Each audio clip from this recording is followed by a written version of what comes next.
was a kid, the disaster we worried about most was a nuclear war.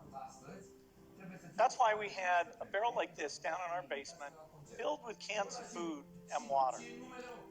When the nuclear attack came, we were supposed to go downstairs, hunker down, and eat out of that barrel. Today, the greatest risk of global catastrophe doesn't look like this. Instead, it looks like this. If anything kills over 10 million people in the next few decades, it's most likely to be a highly infectious virus rather than a war. Not missiles, but microbes.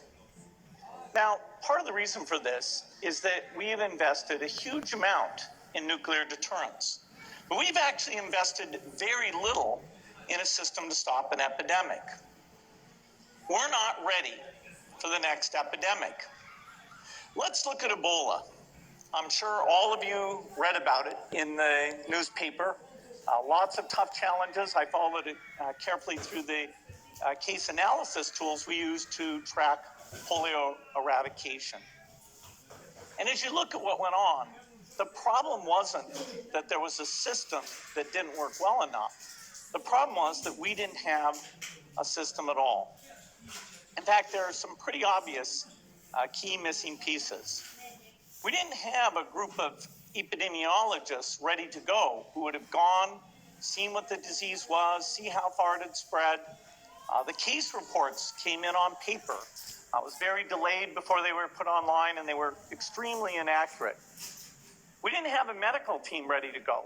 We didn't have a way of preparing people. Now, Médecins Sans Frontières did a great job orchestrating volunteers, but even so, we were far slower than we should have been getting the thousands of workers into these countries. And a large epidemic would require us to have hundreds of thousands of workers. There was no one there to look at treatment approaches, no one to look at the diagnostics, no one to figure out what tools should be used.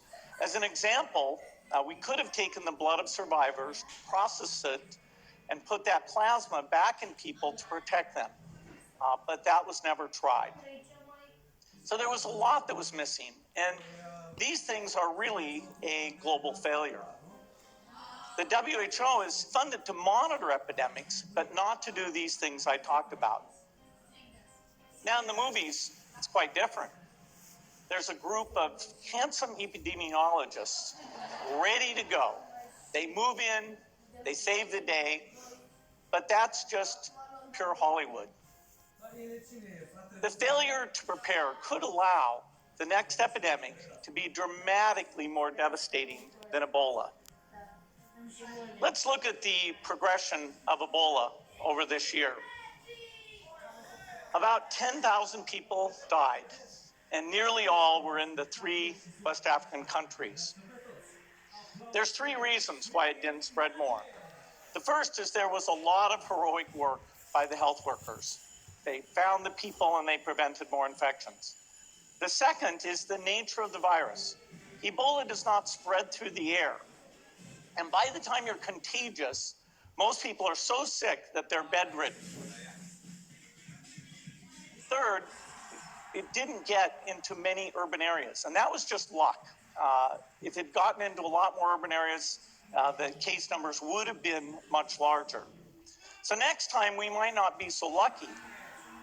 You can have a virus where people feel well enough while they're infectious that they get on a plane or they go to a market. The source of the virus could be a natural epidemic like Ebola, or it could be bioterrorism. And so there are things that would literally make things 1,000 times worse. In fact, let's look at a model of a virus spread through the air like the Spanish flu back in 1918. So here's what would happen. It would spread throughout the world very, very quickly. And you can see there's over 30 million people die from that epidemic. So this is a serious problem. We should be concerned. But in fact, we can build a really good response system. We have the benefits of all the science and technology that we talk about here. We've got cell phones to get information from the public and get information out to them. We have satellite maps where we can see where people are and where they're moving. We have advances in biology that should dramatically change the turnaround time to look at a pathogen and be able to make drugs and vaccines that fit for that pathogen. So we can have tools, but those tools need to be put into an overall global health system, and we need preparedness. The best lessons, I think, on how to get prepared are, again, what we do for war. For soldiers, we have full-time waiting to go. We have reserves that can scale us up to large numbers. NATO has a mobile unit that can deploy very rapidly. NATO does a lot of war games to check, are people well trained? Do they understand about fuel and logistics and the same radio frequencies? So they are absolutely ready to go. So those are the kinds of things we need to deal with an epidemic. What are the key pieces? First is we need strong health systems in poor countries. That's where mothers can give birth safely, kids can get all their vaccines, but also where we'll see the outbreak very early on. We need a medical reserve corps. Lots of people who've got the training and background who are ready to go with the expertise. And then we need to pair those medical people with the military, taking advantage of the military's ability to move fast, do logistics, and secure areas. We need to do simulations, germ games, not war games, so that we see where the holes are. The last time a germ game was done in the United States was back in 2001, and it didn't go so well.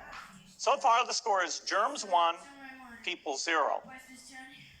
Finally, we need lots of advanced R&D in areas of vaccines and diagnostics. There are some big breakthroughs, like the adeno-associated virus, that could work very, very quickly. Now, I don't have an exact budget for what this would cost, but I'm quite sure it's very modest compared to the potential harm.